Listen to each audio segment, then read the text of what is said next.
Welcome to this episode of Chatting with Staxx. I'm your host, Bill Staxx, and today I got Josh Brown.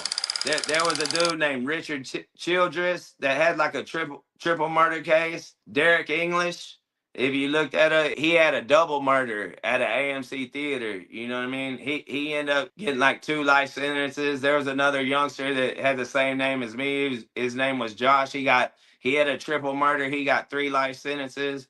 The Damn. guy Tulu that I fought, kind of. Oh yeah, let me get back into that. The guy Tulu that I fought, me and him, he ended up always, I would get into it with the blacks sometimes, over certain shit, and there would be a lot of them that be like, hey man, you know, so Monday was rock and roll, Tuesday was R&B and rap, and Wednesday is Mexican music. So really you got to stand up and on your day, you got to say, hey, I'm watching my music. You know what I mean? Yeah. So there was some times where like I would want to watch the TV and they're like, we don't want to hear that shit right now. But like even some of the blacks would be like, shit, I want to listen to some Metallica too. You know what I'm saying? Like standing up with me, like shit, knowing that I ain't no punk, I done proved myself, and so I had respect in there, and it if you didn't get out there, you was just out of there getting punked all the time. Because what they do is they put like 8 trays in at a time, and then at breakfast time, you got big ass dudes in there. You had like 3, 4 dudes who were all trying to be the tank boss. So, you know what I mean? That they're always like showing that they're the dominant motherfucker around or whatever.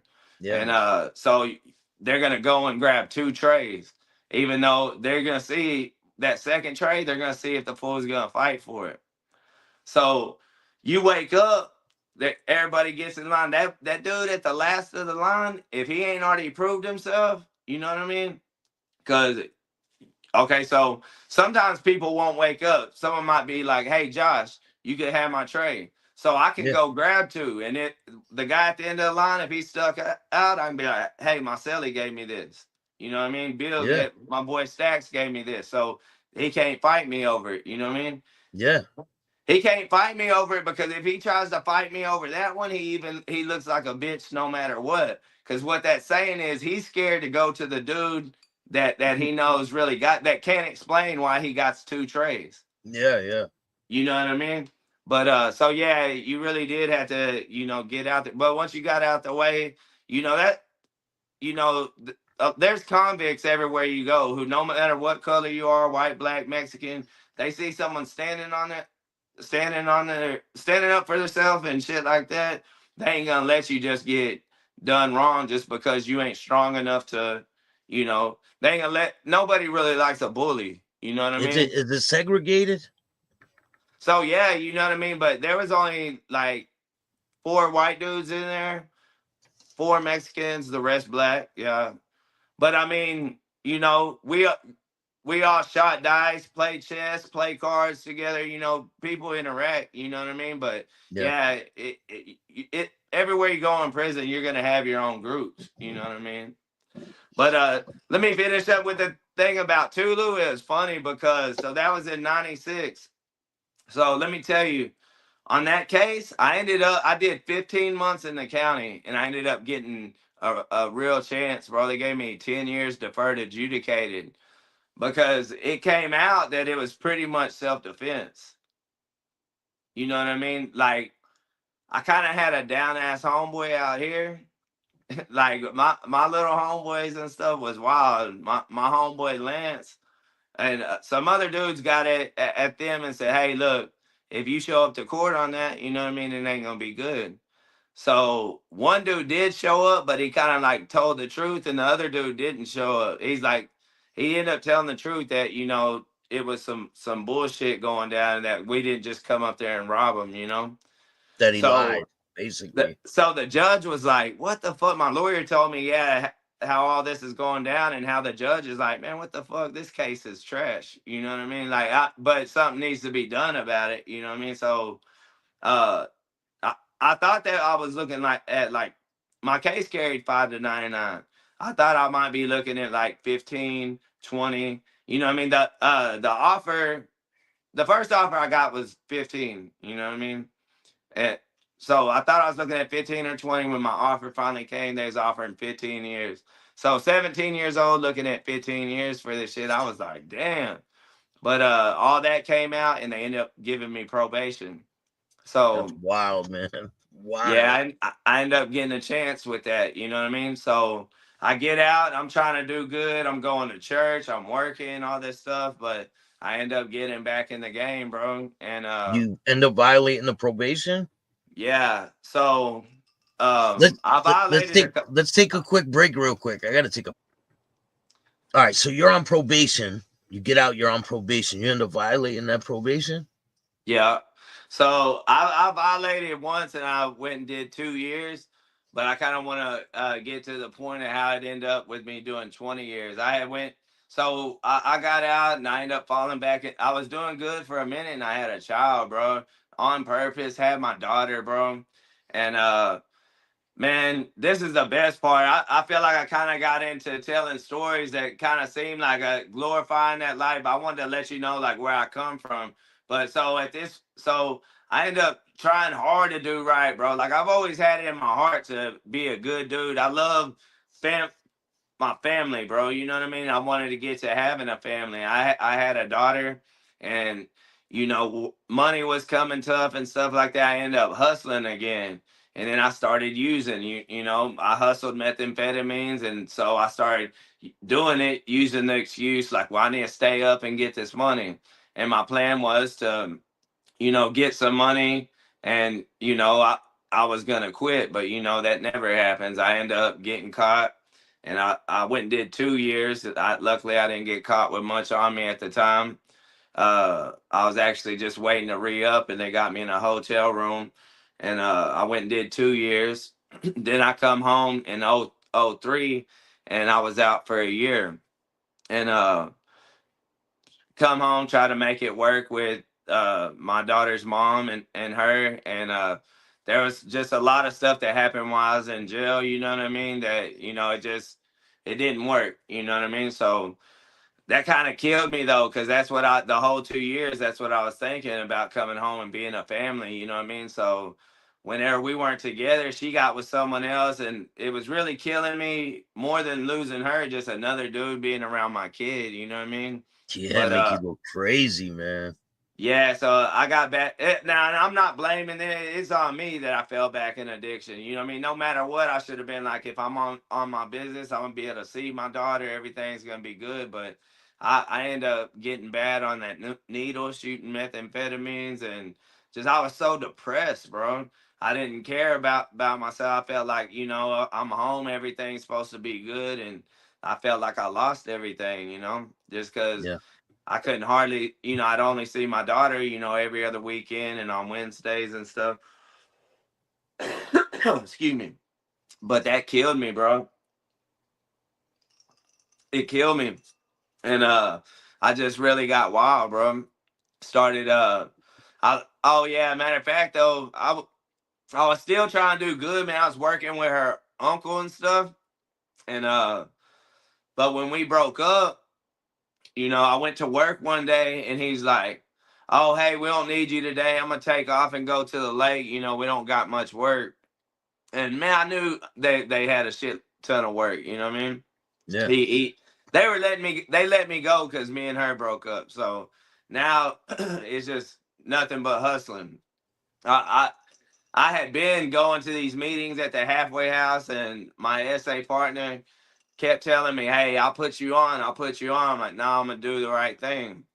But when I lost that job, I went to his house. I'm like, "What you got for me?" And he ah, put it on me. You know what I mean? So I'm out there, can't see my daughter and all this shit. I just, got into using real hard, and surrounding myself with, people, strippers and prostitutes, and just anything that could keep my mind off of how unhappy I was. You know what I mean? And long story short, with that, uh, I end up, having all different kind of drugs. Uh, I had a party pack with 100 hits of ecstasy, all different kind of tabs, mushrooms, methamphetamines, cocaine. But it was all like user, man. I had like an ounce and a half of coke, a couple ounces of meth, and then just a bunch of mushrooms, acid, all this stuff in a box. I had a bulletproof vest, and I had a 45 and a 2-shot Derringer. And man, we were partying and stuff at this house, and it's all people I trust, right? But I went to the beer store, and I don't know why I take everything that I have with me. When my brother was there, I could have left just all that shit. I was kind of into it with some people, Yeah. so I could have took my gun or whatever. But like, I took everything I had on me. And when I'm on the way to the beer store, my homeboy calls me that I was locked up with. We got real tight in there. He's like, "What you got going?" I'm like, "Shit, partying with everybody in my neighborhood." He's like, "Come scoop me up. I ain't got nothing to do." Well, he's kind of a little rich dude. You know what I mean? He stays in Plano. Yeah. Not rich, but like compared to us, you know what I mean. But one thing I loved about him in jail, bro, he didn't come from the life I come from, but he was a stand up dude. He ended up getting in some problems, and man, he showed he had a lot of heart, bro. He fought so hard, dude. The dude hit him, and he defecated on himself, and he still got up trying to fight. And I'm telling you what, he's a little dude, but everybody not one person ever say nothing about, oh dude did shit Yeah. on himself. You know what I mean? Like, so dude had a lot of heart, and I messed with him tough whenever I got out. But so I go to pick him up in Plano, bro, and he's taking forever to get ready. So by the time we leave, it's like 1 o'clock. You don't want to ride around there at that time. So I'm leaving there, bro. Get pulled over, and I'm like, man. I said, if y'all want to go on this ride, y'all jump out. They're like, what? By the time the cop, I let him get about halfway to the car, and I hit the gas on him. And Oh, like he got out and started walking up to the car. yeah, he got out, started walking to the car, and I hit the gas on him. I'm like, man, I ain't going back. And I end up wrecking the car going about 70 miles an hour, bro. Oh, It's amazing that it didn't kill us.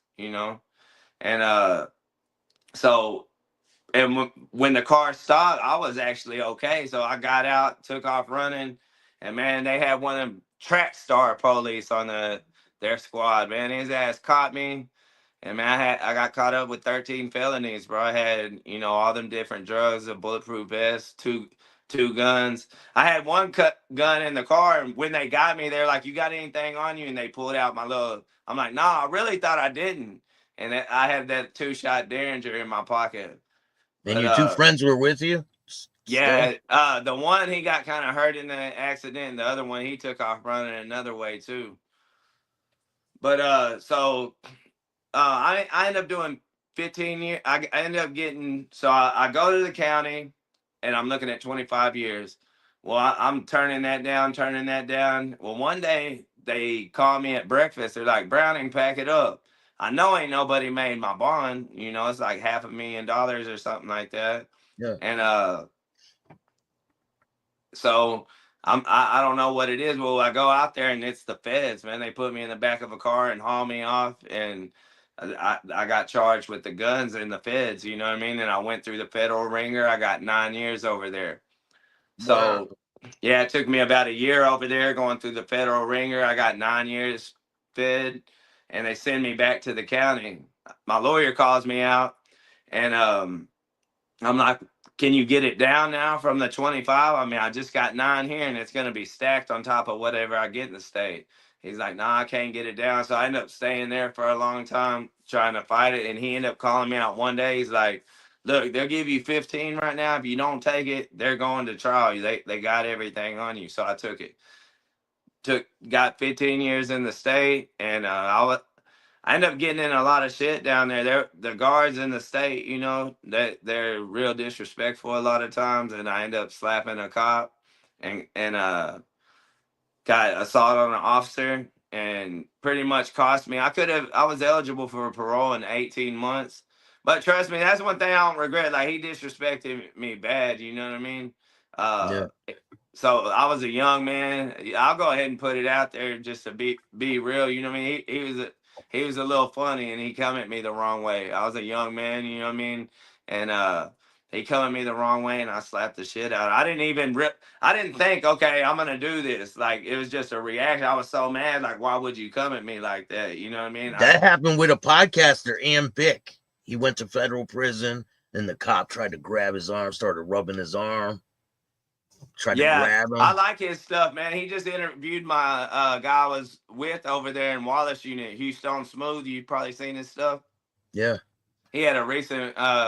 He was He on the interviewed me. He interviewed me. Houston Smooth did. No, Ian Oh, Bick. Ian Bick. Oh, okay. Yeah. Yeah, that's what's up. So, yeah, I ended up doing 11 and a half when I could have done 18 months on it, bro. And so Yeah. I'm steady thinking, surely they're not going to stack all this time. Like somehow it's got to be able to run concurrent. No, it's dual sovereignty. You know, the state's the state, the feds, the feds. Now, if you go to the feds first, the state will run with it. You know what I mean? But the feds say no. We don't care. They want their pound of flesh.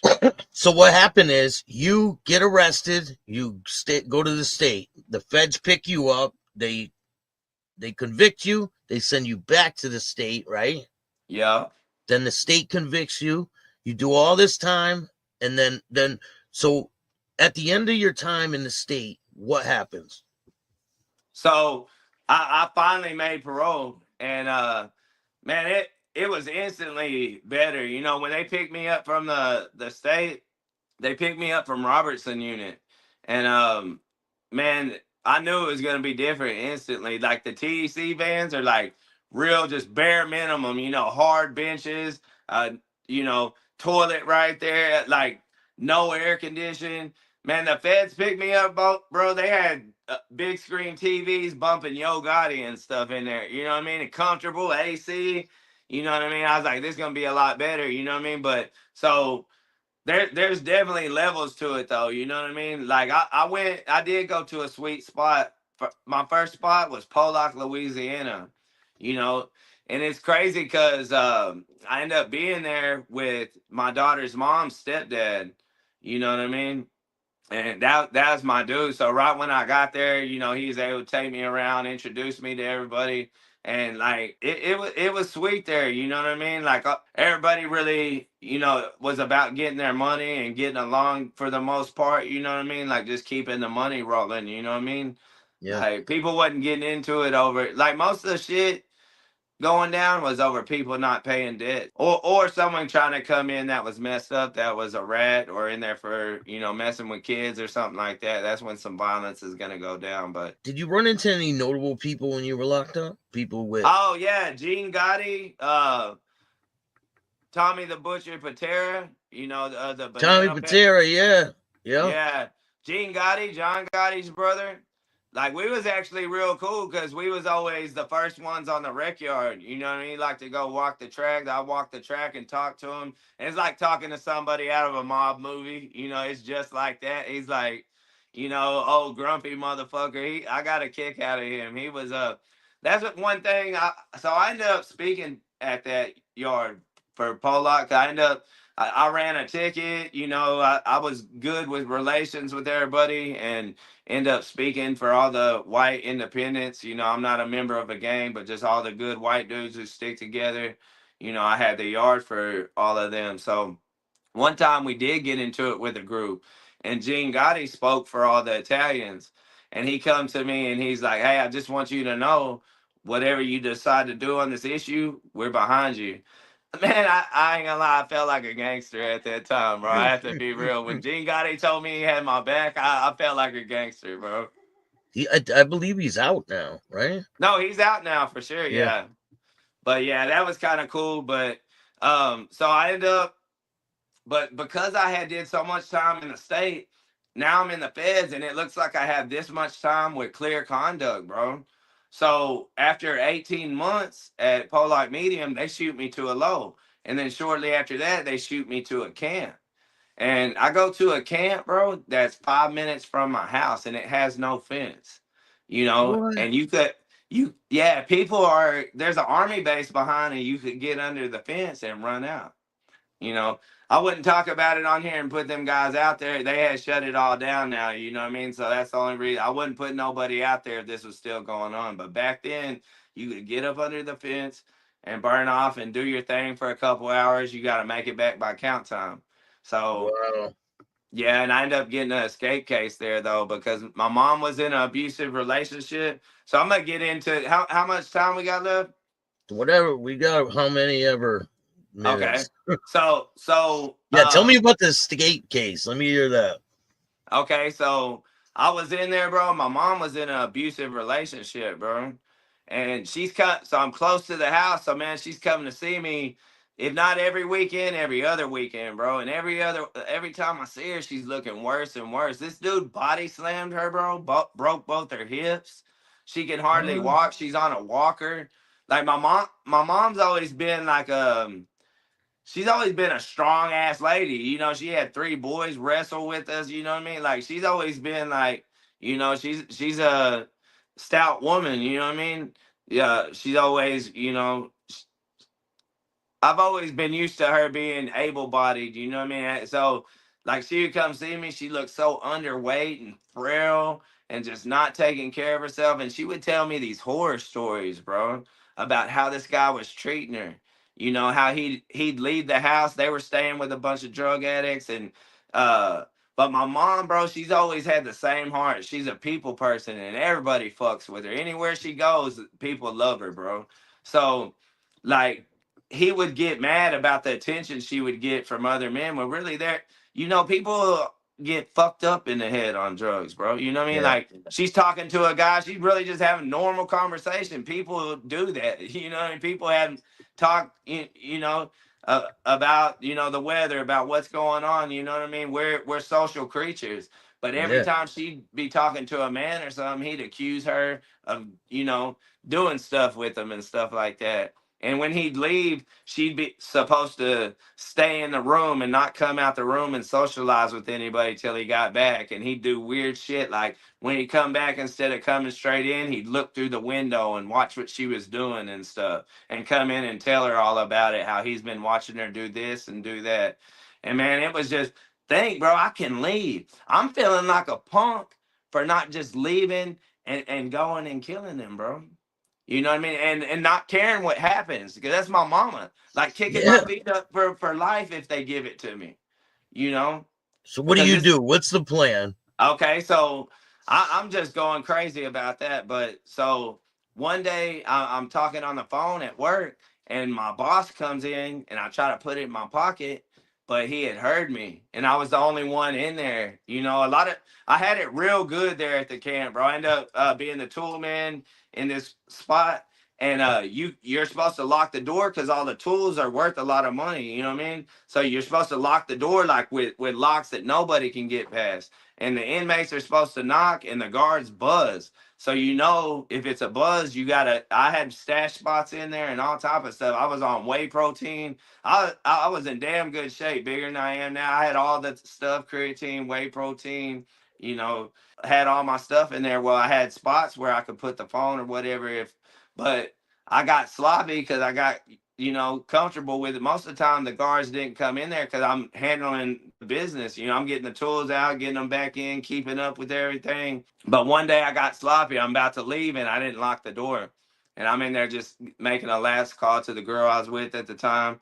And he heard me talking. And when he come in, he said, "Give me the phone." I said, "Man, I ain't got no phone." And he's like, "Man, give me the phone." I said, "Look, check this out, bro.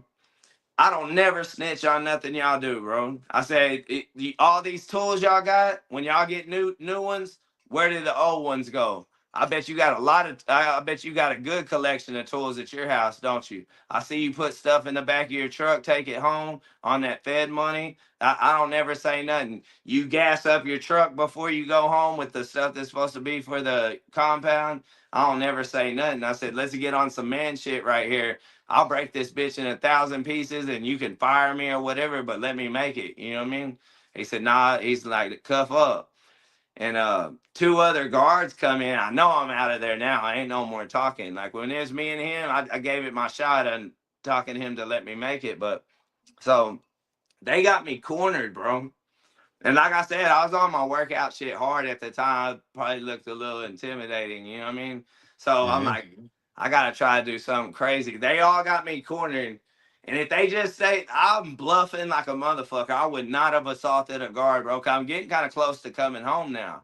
Yeah. But they're all right there, and I just jumped at them. I said, "Fuck it, let's go." You know what I mean? And they jumped back, and it gave me a hole. So I took off. Only one of them chased me, and man, I'm in combat boots. I'm in workout boots, but I'm burned off. Ran all my homeboys over there lifting weights. I'm like, I'm gone, and I shot through the fence and burned off, and my homeboy stayed kind of close by, you know what I mean? And I called him. I'm like, hey, come scoop me. He's like, man, I'm Oh, asleep you right had the now. phone still, Yeah, I had it in my pocket. and you made it under the fence. Yeah, hell yeah, I burnt that. I burned his ass. When I'm getting under the fence, I look back. He's way back there. He done gave up. And I get under the fence. I call him. He's like, motherfucker, I'm asleep. I'm like, dog, get your ass up. I'm leaving for real. You know what I mean? And he come through in the clutch for me, bro. That he was a guy I did some time with, bro. And like I had so much freedom working there. One time I was trimming trees by the store, and I seen him pumping gas there.